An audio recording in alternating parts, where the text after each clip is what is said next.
Sound वाले भाई साहब, हम ऐसा साउंड बनाओ कि साउंड साउंड रहे, भारत के प्रधानमंत्री ना बन जाए। इसलिए कि प्रधानमंत्री सुबह बोले कुछ और, दोपहर बोले कुछ और, रात बोले कुछ और।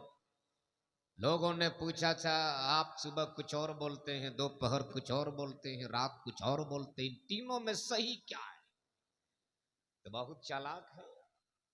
इन्होंने कहा जो जहां फिट हो जाए वही सही है। तो भैया आपका साउंड जहां फिट हुआ है वही सही है। कम बेशी करोगे आप भी खराब हो, आपका साउंड भी खराब होगा। तो क्या इरादा है, आप लोग खाएंगे या सुनेंगे? एक आवाज में बोलो, खाएंगे कि सुनेंगे?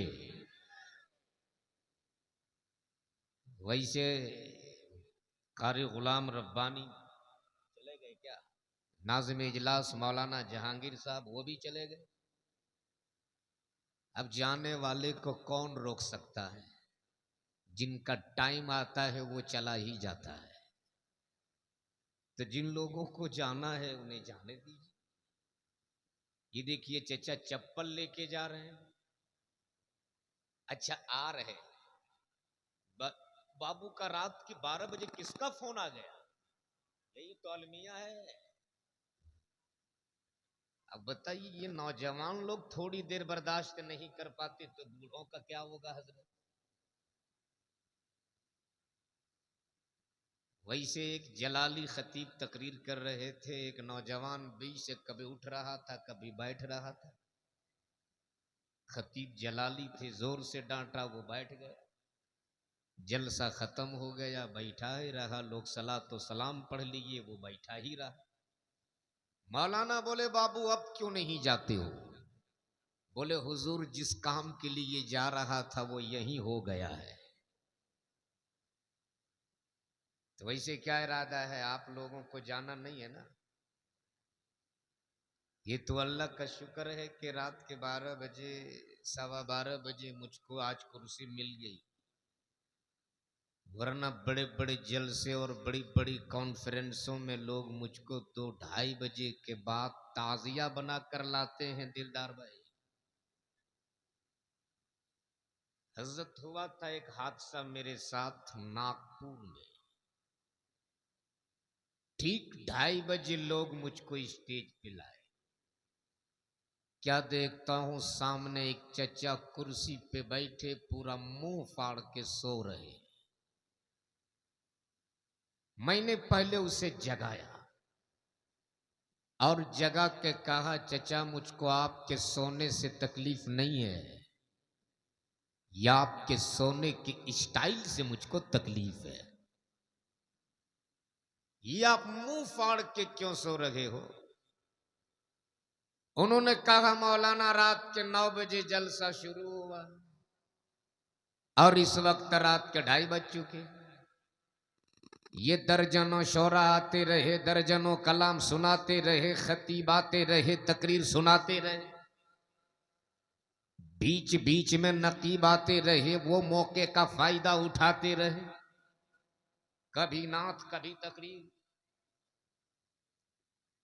यानी रात के 9 बजे से लेकर 2:30 बजे रात तक अपने इन दोनों कानों से सुनते रहा। पूरी रात सुनते सुनते ये दोनों कान भर चुके हैं, इसलिए अब मैं डायरेक्ट ले रहा हूं। तो रात के इस वक्त मर्जी आपकी, आप चाहे डायरेक्ट लो चाहे इनडायरेक्ट लो, लेना तो आप ही को है। और मैं तो इतना जानता हूं डायरेक्ट तो वो लोग लेते हैं जो डायरेक्ट वाले होते हैं। अल्लाह का शुक्र है कि हम लोग डायरेक्ट वाले नहीं, हम लोग तो इनडायरेक्ट वाले हैं। जरा जोर से बोल दो, हाय जोर से, जोर से। और एक बात मैं पहले क्लियर कर दूं, तो क्या इरादा है, थोड़ी देर सुन लेंगे आप लोग। तो ऐसे माहौल में शहादत हुसैन को सुनना बहुत दूर की बात है, 2 कदम चलाना भी बड़ा मुश्किल होगा। इसलिए जो लोग पर्दे में जिनको रहना चाहिए, आप लोगों पर तो पर्दा फर्ज नहीं है, तो फिर आप लोग पर्दे में क्यों हैं? ये सामने की जगह खाली है, आप इधर आ जाइए, उठिए 1 मिनट के लिए, इधर सामने आइए आप। अरे करीब आ जाइए ना, उठ जाइए, उठ जाइए, खुदा के वास्ते उठ जाइए, तुझे वास्ता है करबला वाले हुसैन का, उठ जाओ, सामने आकर अपनी जगह ले लो आप। अच्छा, वो पीछे वाले किस पार्टी के लोग हैं भाई? बिल्कुल नहीं समझ रहे हैं ये लोग। इधर आइए आप लोग, चचा खुदा के वास्ते जरा सामने आइए, आप इधर आ जाइए, इधर आइए, इधर इधर आए खाने आशे। नहीं नहीं, जब लोग उर्दू नहीं समझते हैं तब मुझको बंगला बोलना ही पड़ता है। करीब आ जाइए।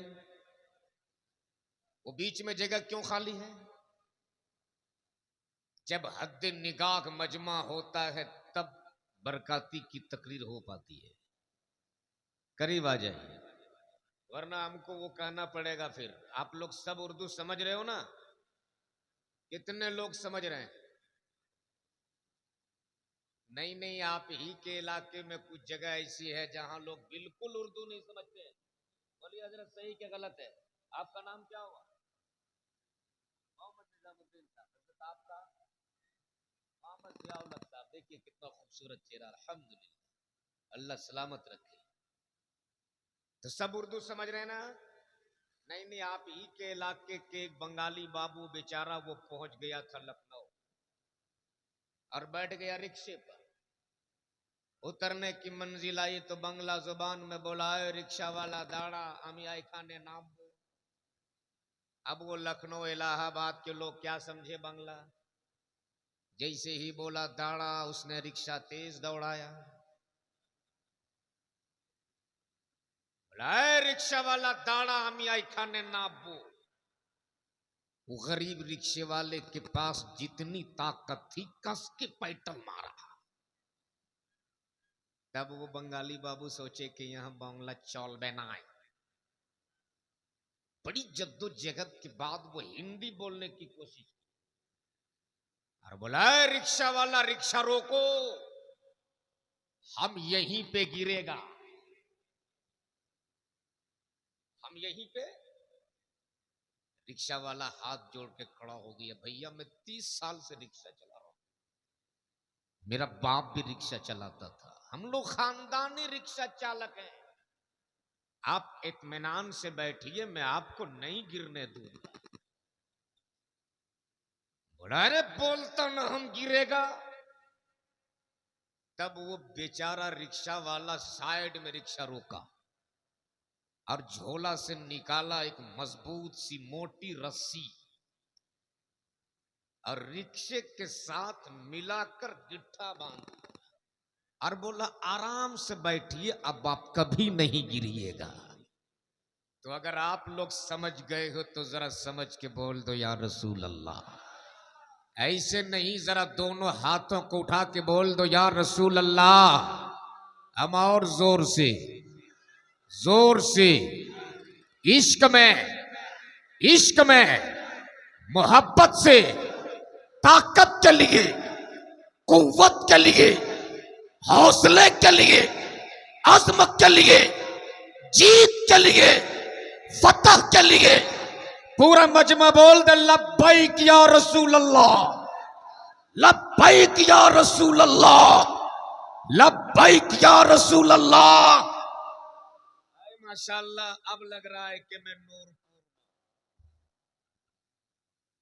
इतना अच्छा माहौल है,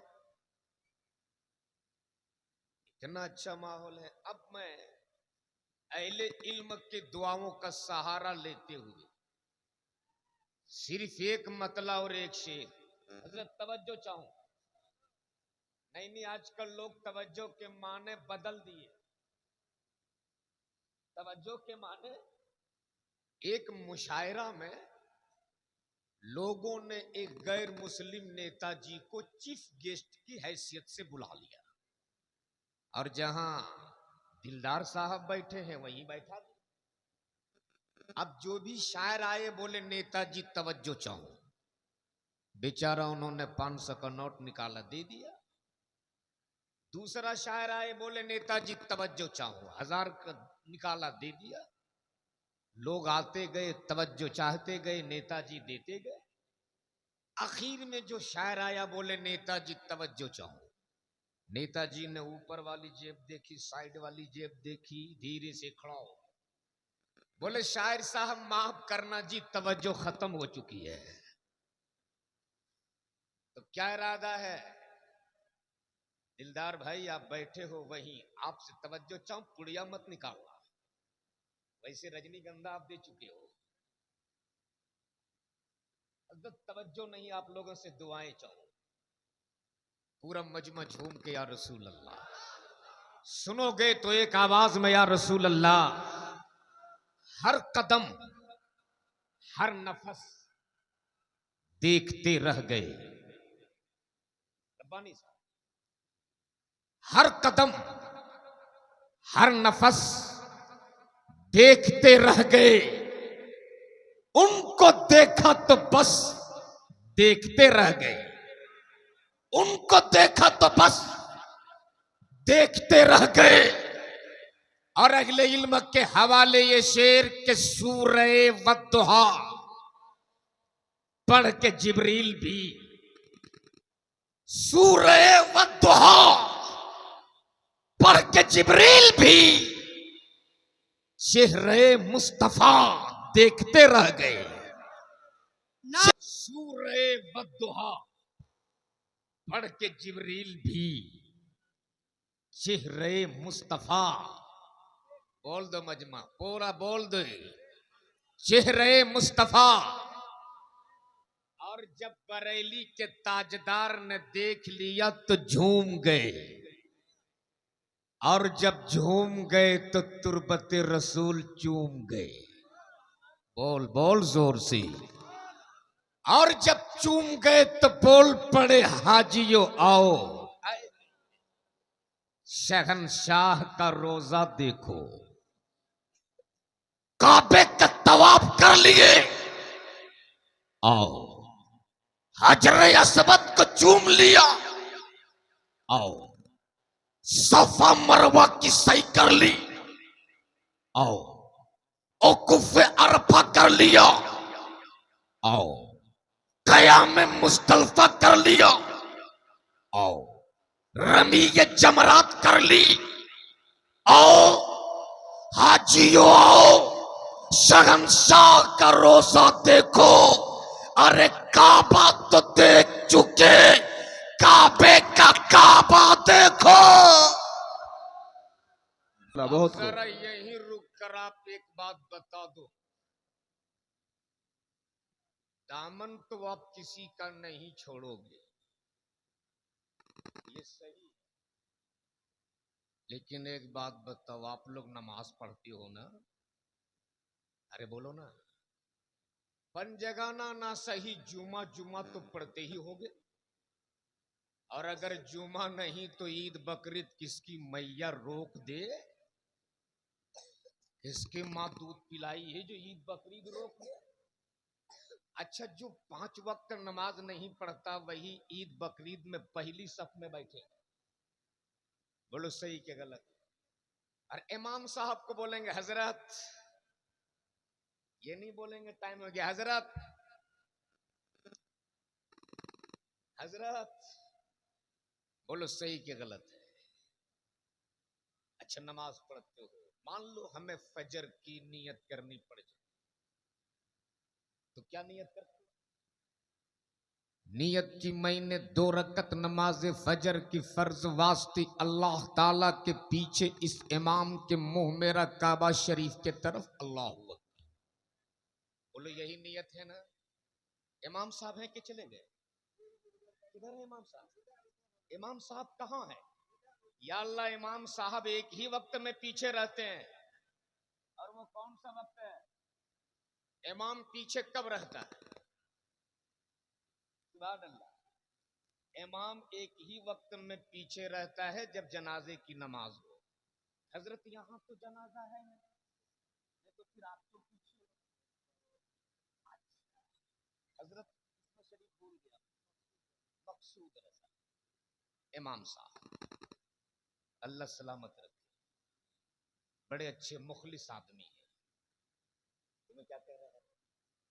नियत की मैंने 2 रकत नमाज फजर की फर्ज वास्ते अल्लाह ताला के पीछे इस इमाम के मुंह मेरा काबा शरीफ की तरफ।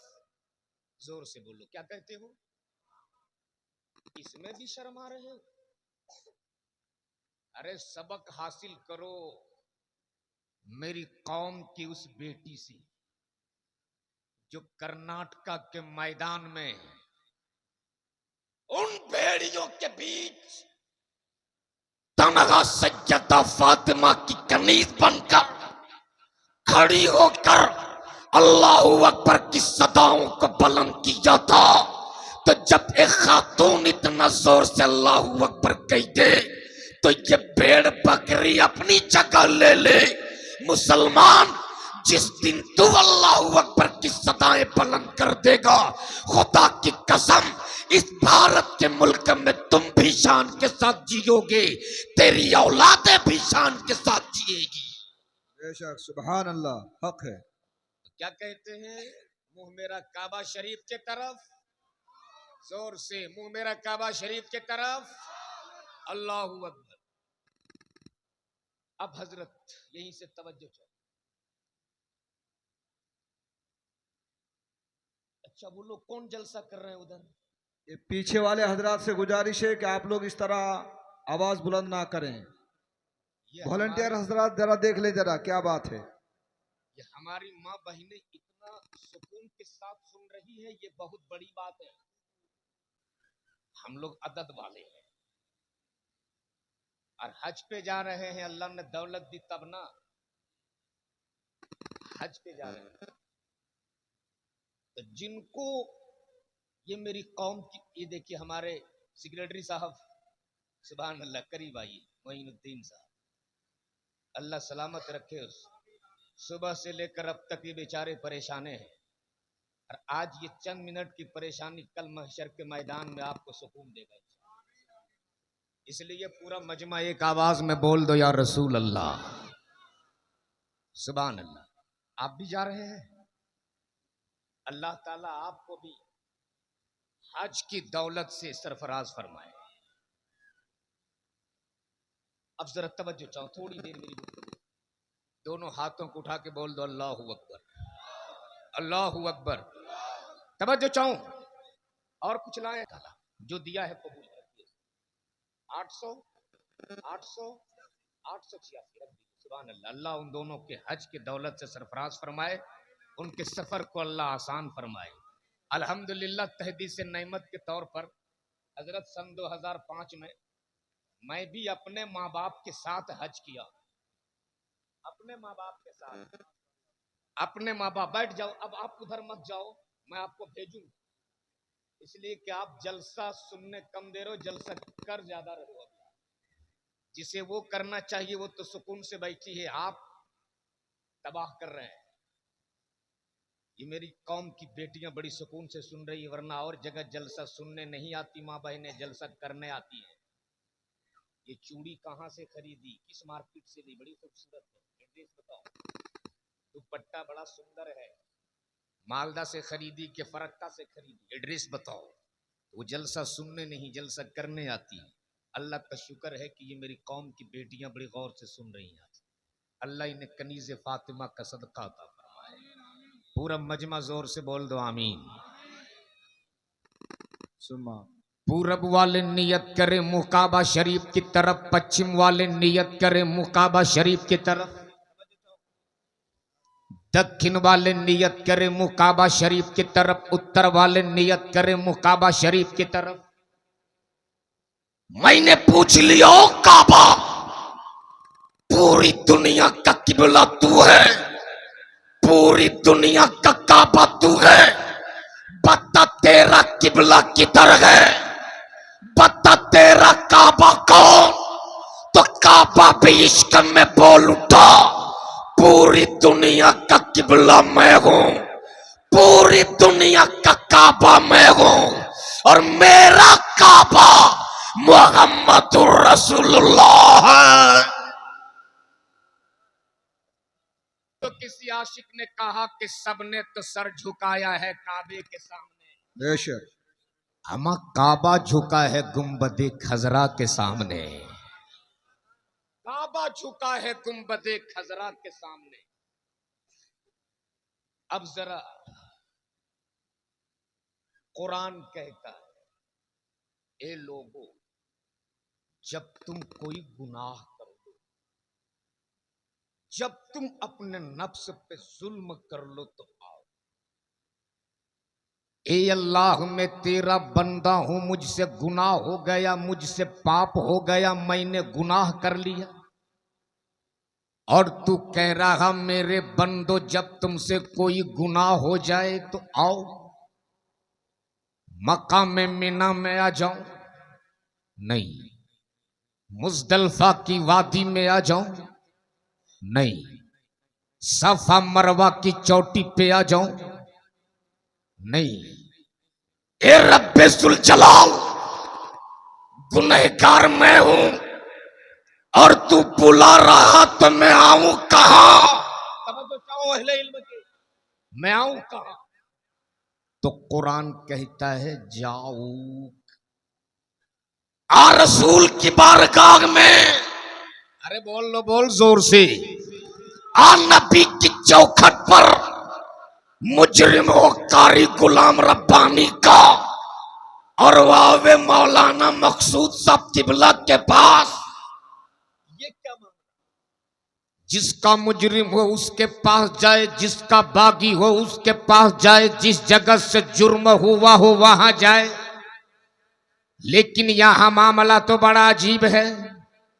ए रब्बे जुल जलाल, गुनहगार मैं हूं, रहीम तू है, पापी मैं हूं, करीम तू है, खताकार मैं हूं, सत्तार तू है। ये बीच में रसूल की क्या जरूरत?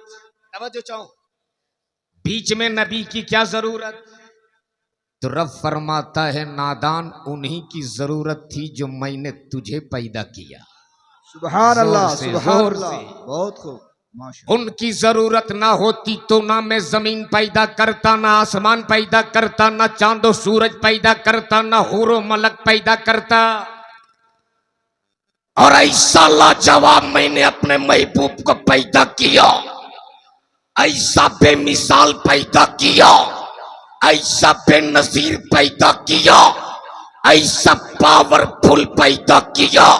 न मेरे महबूब के तलवे का जवाब, न मेरे महबूब के जलवे का जवाब, न मेरे महबूब के जिस्म अतहर का जवाब, न मेरे महबूब के जुल्फे मुअम्बर का जवाब। मैंने ऐसा पावरफुल पैदा किया कि मैंने जमीन की तकलीफ फरमाई, मालिक मुस्तफा को बना दिया। आसमान की तकलीफ फरमाई, मालिक मुस्तफा को बना दिया। चांद की तकलीफ फरमाई, मालिक मुस्तफा को बना दिया। सूरज की तकलीफ फरमाई, मालिक मुस्तफा को बना दिया।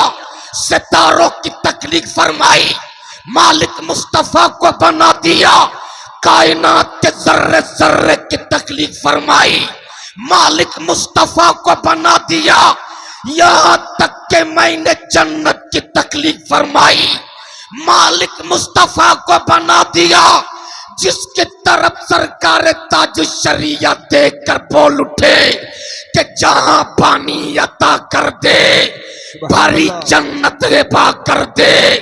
नबी मुख्तार कुल है, जिसको जो चाहे अता कर दे। कहाँ बैठे? आज ये दस्तारबंदी का जलसा है हजरत। दस्तारबंदी का ये कौन सा सालाना इजलास है? पहला साल दस्तारबंदी का। कितने बच्चे निकल रहे हैं? कितने बच्चे? अल्लाह का शुक्र है।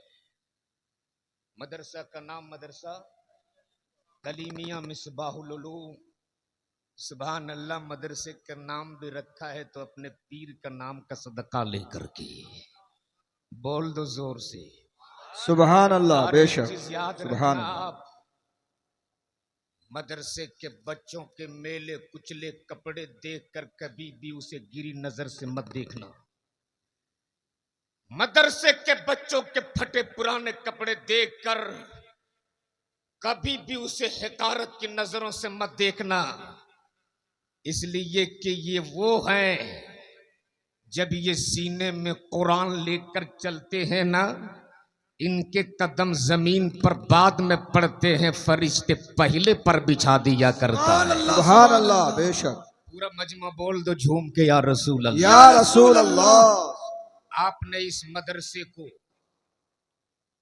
पैसा दिया, चावल दिया, धान दिया, मदरसा ने उसके बदले आपको हाफिज कुरान दिया। बेशक सुभान अल्लाह। याद रखना, आज यही मदरसे हैं जो तुम्हारा ईमान जिंदा है।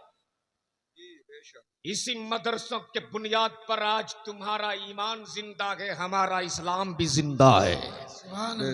वरना हुकूमत और पूरी दुनिया के दुश्मनों, मुसलमान के दुश्मन सिर्फ यही सोचते हैं कि आखिर इतने जुल्म ढाए जा रहे हैं, ये मुसलमान कमजोर क्यों नहीं होता। आज हमसे हमारी इबादत गाहें छीनी जा रही है।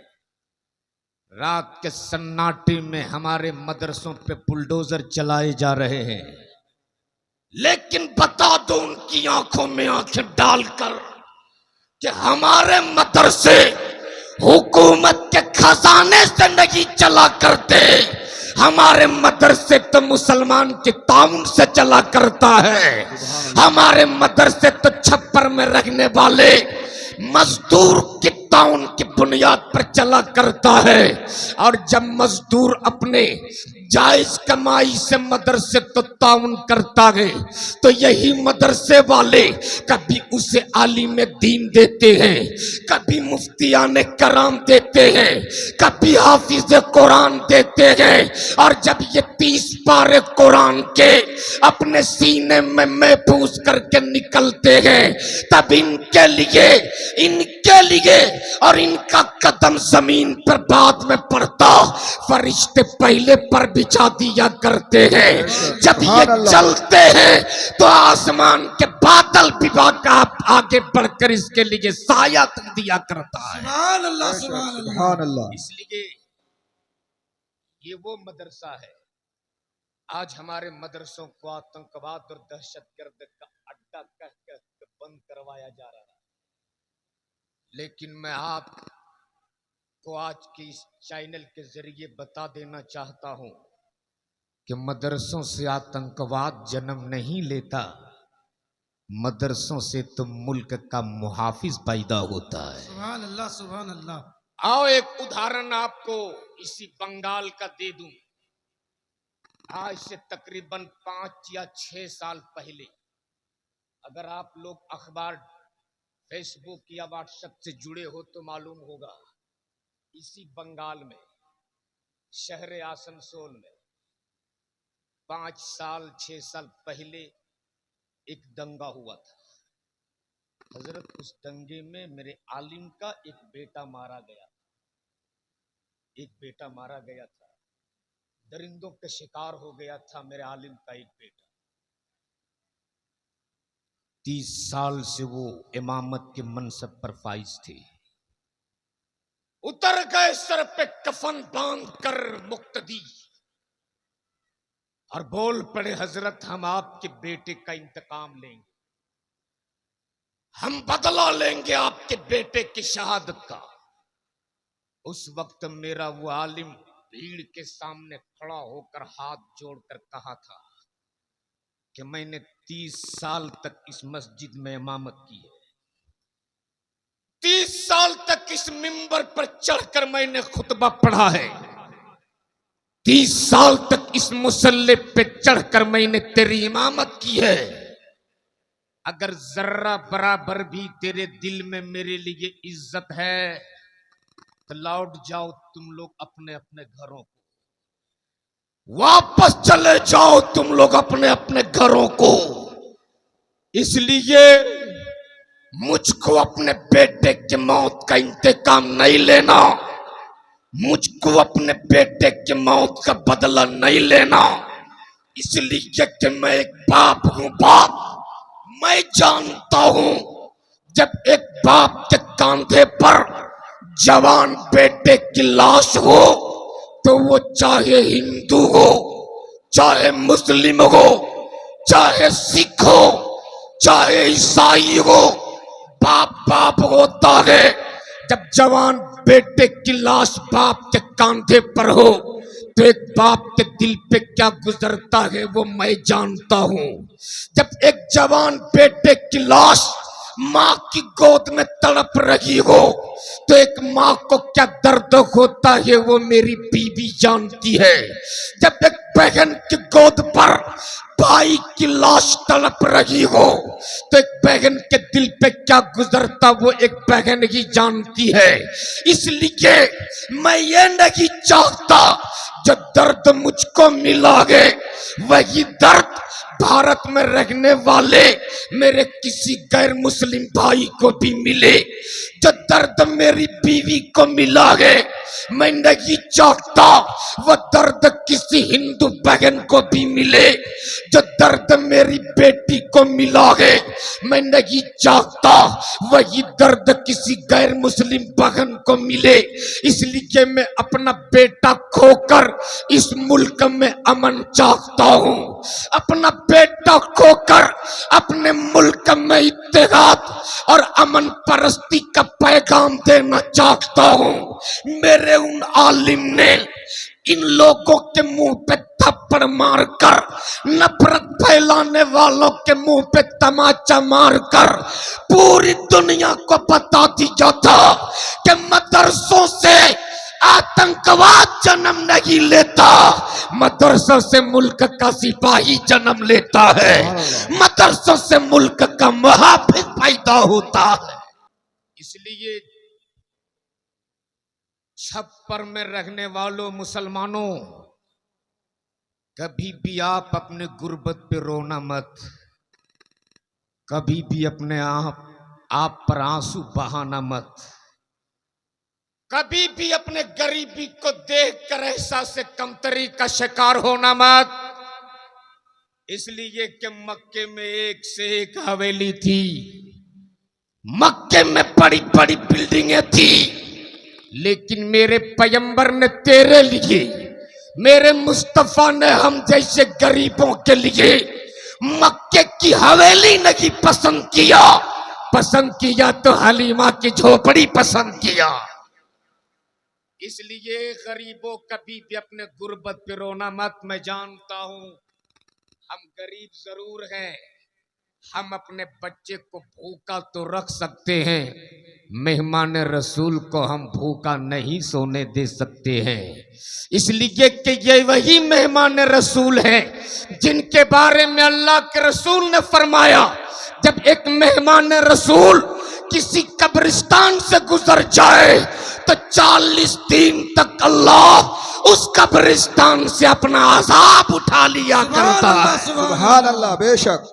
मुसलमानों कितने खुशकिस्मत हो आप, वो मेहमान रसूल चाहे सुबह हो, चाहे दोपहर हो, चाहे शाम हो, उनके कदम हमेशा आपके घरों में पड़ते हैं। जब ये मेहमान रसूल के कदम आपके घरों में पड़ेंगे, खुदा की कसम आपके घर में अल्लाह बरकतें डाल देगा। आप मदरसे को ताउन करोगे, अल्लाह उसके बदले हर वक्त आपको इससे ज्यादा 70 गुना अता फरमाता रहेगा। तो आज इस मदरसा में अल्हम्दुलिल्लाह 2 बच्चे, कितने बच्चे, जोर से पूरा मजमा बोलो, कितने बच्चे निकले हैं? दुआ करो इंशाअल्लाह आने वाला साल 10 बच्चे निकलेंगे, इंशाअल्लाह आने वाला साल 10 बच्चे निकलेंगे। और आज कुरान को अपने सीने में ये लोग महफूज कर रहे हैं, वरना हजरत एक से एक आदमी आता है, हर जमाने में कोई न कोई फित्तीन जन्म ले ही लेता है। आया था एक जो कुरान बदलने की बात कर रहा था और कह रहा था कि कुरान में 26 आयतें विवादित हैं, इन आयतों को कुरान से हटाया जाए। उन्होंने कुरान बदलने की बात की, रब का इतना बड़ा एताब नाजिल हुआ कि कुरान तो नहीं बदला, वो खुद जरूर बदल गया। इसलिए कुरान बदलने की बात करने वालों, अरे कुरान तो ऐसी किताब है जिस किताब की हिफाजत की जिम्मेदारी मेरा रब ने ले लिया, और जिस किताब की हिफाजत की जिम्मेदारी मेरा रब ले ले, कुरान की 26 आयतें हटाना तो दूर, कुरान की एक आयत के, एक हुरूफ के तुम एक नुक्ते को भी नहीं बदल सकते हो। इसलिए कि है कौले मोहम्मद कौले खुदा, फरमान न बदला जाएगा, बदलेगा जमाना लाख, मगर कुरान न बदला जाएगा। सुभान अल्लाह, बेशक सुभान अल्लाह, सुभान अल्लाह। उसी कुरान का वास्ता है, उसी कुरान का। तुम जिस पीर के नाम पर मदरसा के नाम रखे हो, उसी पीर का वास्ता है। इस भरे मजमे में कोई एक ऐसा मर्द मुजाहिद, कोई एक ऐसा कलीमी दीवाना हो जो अपने माँ के नाम पर, अपने पीर और मुर्शिद का सदका लेकर, पंजतन पाक का सदका लेकर इस मदरसे को सिर्फ 5,000 रुपया देते हैं। इस भरे मजमे में कोई एक ऐसा माँ का जिगर का टुकड़ा जो अपने पीर का सदका लेकर, सुभान अल्लाह, क्या नाम है, जरा खड़ा हो जाइए। आलम भाई के तरफ से 5,000, जहांगीर साहब वो देख लीजिए, क्या नाम है, जहांगीर साहब। आलम, अच्छा जहांगीर साहब इधर है, उधर आलम साहब है, तो जहांगीर साहब भी कम नहीं है। इंशाअल्लाह हमारे आलम साहब के तरफ से 5,000। और है कोई, सुभान अल्लाह, हमारे मोइन भाई के तरफ से 5,000 रुपए। एक नारा लगा दीजिए, 1000। बहुत मोटी रकम नहीं मांगी है, वो भी माँ बाप के नाम पर। पूरी जिंदगी दे दोगे ना, वो कम है, माँ बाप के हक अदा नहीं कर सकते हो। है कोई जो सिर्फ 5,000, इस भरे मजमे में 5,000 बहुत मोटी रकम नहीं। जिस्म की चमड़ी उतार कर, तपते हुए भी धूप में सुखा कर, उसकी जूती बनाकर आप अगर अपने माँ बाप को पहनाओगे ना, फिर भी आप उसका हक अदा नहीं कर सकते हो। सिर्फ 5,000 मैंने आपसे मांगा है, सिर्फ 5,000। कौन है जो माँ बाप के नाम पर इस मदरसे में 5,000 रुपया दे? है कोई? सिर्फ 5,000। कोई है? 5,000 मैंने मांगा है, सिर्फ 5,000। इस भरे मजमे में कोई माँ का बेटा, माँ का जिगर का टुकड़ा अपने पीर के वसीला को लेकर सिर्फ 5,000। कौन इस भरे मजमे में? सिर्फ 5,000 रुपया। है कोई? है कोई? 5,000। खुदा की कसम, कहां है सिरडी साहब? सुभान अल्लाह, हमारे सेक्रेटरी। नारे तकबीर, नारे रिसालत, या रसूल अल्लाह, नारे रिसालत, या रसूल अल्लाह। जनाब अजीजुर रहमान साहब तिवला जिंदाबाद, मस्जिद के सेक्रेटरी साहब जिंदाबाद, 5,000 रुपया के दाता जिंदाबाद। सेक्रेटरी साहब अजीजुर रहमान साहब की तरफ से 5,000 रुपया। अल्लाह इनका देना कबूल फरमा ले। आमीन। मेरे मालिक इनके खानदान से जितने छोटे बड़े बूढ़े गुजरे हैं, उन सबों की मगफिरत फरमा दे। आमीन। आज अगर आपने 5,000 रुपए इस मदरसे को दे दिया,